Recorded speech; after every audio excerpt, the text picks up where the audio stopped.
2025 number 1 movie Kantara. Okay ಆ sequence ಗಿಂತ ಇದಕ್ಕೆ ಚೆನ್ನಾಗಿದೆ. ತುಂಬಾ ಅಂದ್ರೆ ತುಂಬಾ ಚೆನ್ನಾಗಿದೆ. ಅದಕ್ಕಿಂತ 5ರಷ್ಟು ಚೆನ್ನಾಗಿದೆ. 5ರಷ್ಟು ಚೆನ್ನಾಗಿದೆ. ಇಯರ್ ಬ್ಲಾಕ್ ಬಸ್ಟರ್ ಇದು. ಇಯರ್ ಬ್ಲಾಕ್ ಬಸ್ಟರ್ ಅಲ್ಲ, ಪಕ್ಕ 1000 crore ಮೂವಿ. ಮೇಡಮ್ ಹೇಗಿದೆ? Beautiful movie sir. ಅಮೇಜಿಂಗ್, ಸಕ್ಕತ್ತಾಗಿದೆ. ನಿಮಗೆ ಏನು ಇಷ್ಟ ಆಯ್ತು? ಟೋಟಲಿ ಎಲ್ಲ ಹಳೆ ಸೀಕ್ವೆನ್ಸ್ ಗಿಂತ ಇದು ಅಂತ ಎಲ್ಲ ಹೇಳಂಗಿಲ್ಲ. ಅಲ್ಲ, ಹಳೆ ಚೆನ್ನಾಗಿದೆ, ಇದು ಚೆನ್ನಾಗಿದೆ. ಅದನ್ನ ಮೀರಿಸುತ್ತಾ ಎಕ್ಸ್ಪೆಕ್ಟೇಷನ್ ರೀಚ್ ಆಗಿದೆ. ಚೆನ್ನಾಗಿದೆ. ಇದು ಒಂದು ದೃಶ್ಯ ಕಾವ್ಯ ಅಂತ ಹೇಳ್ಬೋದು. ರಿಷಬ್ ಶೆಟ್ಟಿ ಅವ್ರದ್ದು ದೃಶ್ಯ ಕಾವ್ಯ. ಎಷ್ಟು ನೋಡಿದ್ರು ತೃಪ್ತಿನೇ ಆಗಲ್ಲ, ಮನಸ್ಸಿಗೆ ಅಷ್ಟು ಖುಷಿ ಆಯ್ತು. ಆಮೇಲೆ ನಮ್ಮ ಧರ್ಮದ ಬಗ್ಗೆ, ನಮ್ಮ ದೇವ್ರ ಬಗ್ಗೆ ಖುಷಿ ಆಯ್ತು. ಮಂಗಳೂರು ನೀವುನಾ?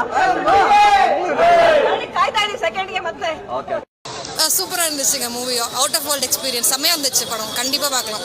இல்லை, இது வந்து கண்டிப்பாக ப்ரீக்வல் வந்து இவ்வளோ நல்லா எடுக்க முடியும்னு எதிர்பார்க்கல. பிகாஸ் அவங்க நல்லா அதை டைரக்ட் பண்ணியிருக்காங்க.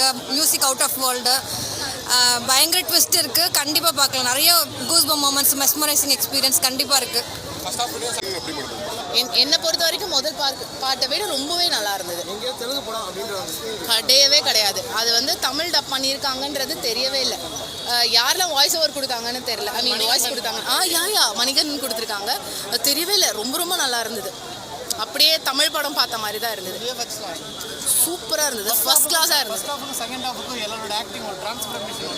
ஆமாம், செகண்ட் ஹாஃபில் வந்து எல்லாரோட கேரக்டரும் மாறும். பட் ஃபர்ஸ்ட் ஹாஃப் இப்படி இருந்து second half whole movie mass, VFX அதுக்கப்புறமா மியூசிக், பிஜிஎம் எல்லாமே ஃபர்ஸ்ட் கிளாஸ். எது ஃபர்ஸ்ட் பாட்டு கேட்குறீங்களா? இல்லை, ரெண்டுமே எனக்கு வந்து ஒவ்வொரு என்ன சொல்கிறாங்க. அதுதான் கடவுள் வந்து தப்பு செய்யும்போது வந்து காப்பாற்றுவாருன்ற மாதிரி தான் அதில் எனக்கு புரிஞ்சுது. அதுதான், அப்படிலாம் இல்லை. கடைசி வரைக்கும் இன்னும் கொஞ்ச நேரம் இருந்தால் கூட பார்க்கலான்ற மாதிரி தான் இருந்துச்சு. பார்த்துருக்கேன். அதை விட இது பெஸ்ட்டாக தான் எனக்கு தோணுச்சு. இதுவும் அதே மாதிரி தான். அவங்க இடத்துக்காக ஆசைப்படுறாங்கல்ல, அந்த மாதிரி ஆசைப்பட்டு யார் வராங்களோ அவங்களெல்லாம் அழிக்கிற மாதிரி, அந்த கடவுளே வந்து காப்பாற்றுற மாதிரி. எல்லாமே நல்லா இருந்துச்சுங்க. ஆமாம், கடவுள் இதுவாக தான் இருக்குது. அது கடவுளை விரும்புகிறவங்களுக்கு ரொம்ப பிடிக்கும். அது வேணான்றவங்களுக்கு, இப்போ கல் தான் வச்சு அவங்க கடவுளாக கும்பிட்றாங்க.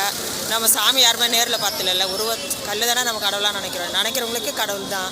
இல்லாதவங்களுக்கு இல்லைன்னு தான் சொல்லுவாங்க. என்னை பொறுத்தவரை நல்லா இருக்குது.